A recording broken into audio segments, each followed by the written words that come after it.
So if one of your friends said, I want to get into casual PC gaming, what would you say their budget should be like? $500? $800? $1,000? $4,000? Well, it really depends on their financial situation, but I have a friend who has never played games before, who's not going to be able to spend thousands of dollars on a PC, but he wants to play games like Forza Horizon and Farming Simulator. So I was going to give him my $500 PC that I built a while ago. It can still run games at 1080p at like 60 FPS, which I think he'll be more than happy with. But honestly, he's like one of my closest friends and he works like 60 hours a week. I wanted to get him a PC that he could just lay down, turn on, and maybe even play on his 4K TV at home. I have a 4070 Ti build. That's just over there somewhere. I'll show you guys in a little bit, but I think that would be better. I'm just gonna give it to him. Let's take it to his place real quick. Can it just be us tonight? Under the night sky, gonna make my skin rise. Can it just be us tonight? Do you believe in magic? Comes from the inside. Do you believe in magic? Do you believe in magic? Comes from the inside. Do you believe in magic? Do you believe in magic? Comes from the inside. So we have the PC right here, and the case is from that one yucky company that we don't have to talk about, but this is an old PC. We need to put this PC somewhere here to be able to connect it to his monitor on his desk and his TV so that he can actually play games on his couch like a console when he needs to. I'll show you guys how to set that up later in the video, but for now we need to clean up the space for the PC, and that will require us to take everything down as well. Crazy montage coming now.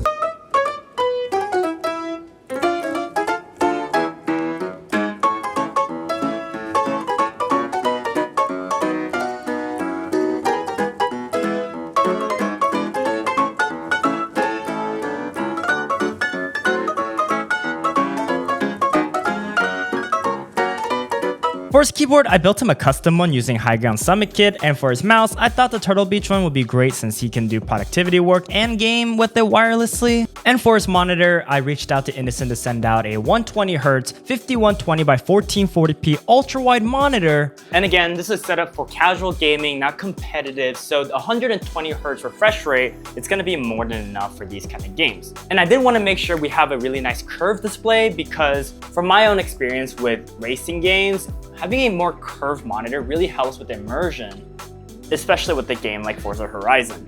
Now, he does have his own speakers already available, but if you're someone who doesn't, this monitor also comes with a really nice soundbar that actually gets really loud. Now again, he does have his own Mac setup right here, so even for projects that require really good colors, the Innocent 45C1R will work great even for those kind of tasks. But even for gaming, having these types of colors really lets him be immersed into the game, especially with how great his PC is able to run some of these games at high settings. And we will go over like what PC parts he have in a second, but look at the quality. It's like I'm looking at a real car. Not really. So before we move on, just wanted to say thank you to Innocent for sending this over for my friend. Now for the PC specifically, we are rocking a 13700KF with an RTX 4070 Ti. And since we're now in the end of 2024, these parts are a few generations old, but when it comes to 1440p gaming and some 4K games as well, this PC will be more than enough for any types of games that June really wants to play. But I also gave him 64 gigabytes of DDR4 RAM, clocking at 3400 megahertz. Or MTS nowadays. You really don't need anything more than 16 to 32. But since DDR4 RAMs are a lot cheaper nowadays, and if he decides to use this PC for his video editing and photo editing, then the extra RAM capacity would be more than enough. Alright, so now that the desk portion is pretty much done for the most part, like we said, we really want to be able to game on his own couch. We're gonna clean up all the messes. Come on, clean up, clean it up, clean it up. Now the goal for this TV setup is to emulate console gaming so that the moment I press the power button, we could game instantly. And additionally, we do not want to be using keyboard and mice when we're gaming on the TV. So not even to turn on and like log into anything, we just want to be able to use a controller. Now, to show you how this works, this is going to be an unedited clip of myself turning on the PC and waiting for SteamOS to boot while Windows also boots. So yeah, just know this is not perfect. You will end up having to wait a few minutes, so if you have low patience, this really isn't for you. So this will take a little bit of time, but I just hope you know that this is because it's my PC. I have a lot of startup apps already going on with it. We're gonna be restarting the PC for him and having him sign up with his own account, and then it'll be a lot faster when we prioritize SteamOS to come up first. But for you guys, just know I did put a little Subway Surfer on the left so you guys don't lose interest. But it is a really cool thing to do, and just wait. I will tell you exactly what you need to do to get this up for your PC. But I'm just yapping now, right? How's your holidays?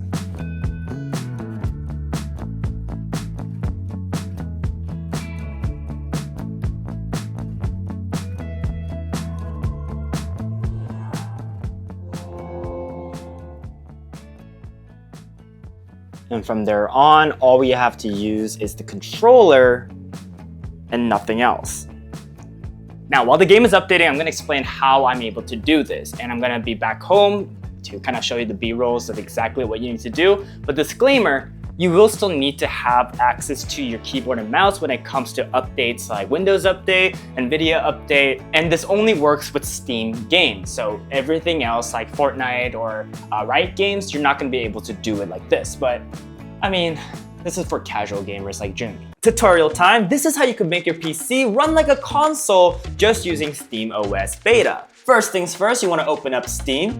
Click the Steam icon on the top left, go to Settings. Then in the interface, go ahead and click Steam Beta Update. You will have to restart your Steam, just give it like 2 to 3 seconds. Maybe more. And now that it's up, go back to that same setting in the interface and click on Start Steam with Big Picture Mode. And by doing this, every time Steam boots up, it would look like its own operating system. But if you wanted to just boot up without having to deal with your password, this is what you have to do. First things first, go to your Windows setting, then go to Account, Sign In Options, and then find where it says Pin and click Remove Pin Option. Then you want to click Windows and R, and in Run, just type in net, PLWIZ, and your user account will come up. Uncheck this right here, click Apply, and type in your Windows password. Now to test if this works, we're going to click Restart, and just like that, boom. And then Steam will boot up. You saw in the video, it takes a little bit. Okay, they already know that I'm bad at this game. I can't drift, I'm really bad at turning. But as someone who drives a manual car, for the first time playing a game like this, you think you'll do okay? I don't know. We'll see.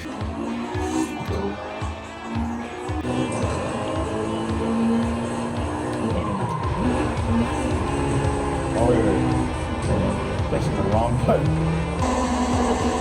Thoughts? This is hard. Okay, we can try it on the track now. For some reason, Jun thought it'd be a good idea to switch to his motorcycle outfit.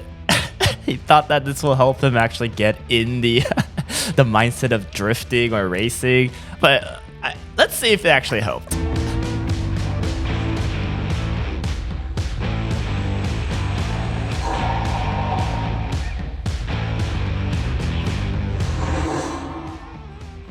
I haven't really seen people talk about using TVs as a way to play games when talking about gaming PCs, but it's actually really viable now. There are some hurdles to run across, especially with Windows Update and drivers updates, but if you have a keyboard and mouse that you can use sometimes, like maybe once every 2 weeks, it's actually pretty nice, especially with the SteamOS. For a PC like this, how well can it actually run games? Well, for games like what he wants to play, like Forza Horizon, Farming Simulator, stuff like that, pretty well. Still, we're using a 4070 Ti, an amazing GPU, even though it is replaced by the 4070 Ti Super. But even with an ultra-wide monitor like this, with the highest setting possible, we're still running over 100 FPS. Is this PC an overkill? Yes, but honestly, I'm just grateful that I could do this for my friends.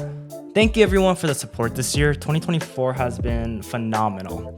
I don't know if this is the last video of the year in terms of long form, but if it is, I will see you in the next one. Merry Christmas, have a happy holidays, and I'll see you in the new year. Perhaps, we don't know.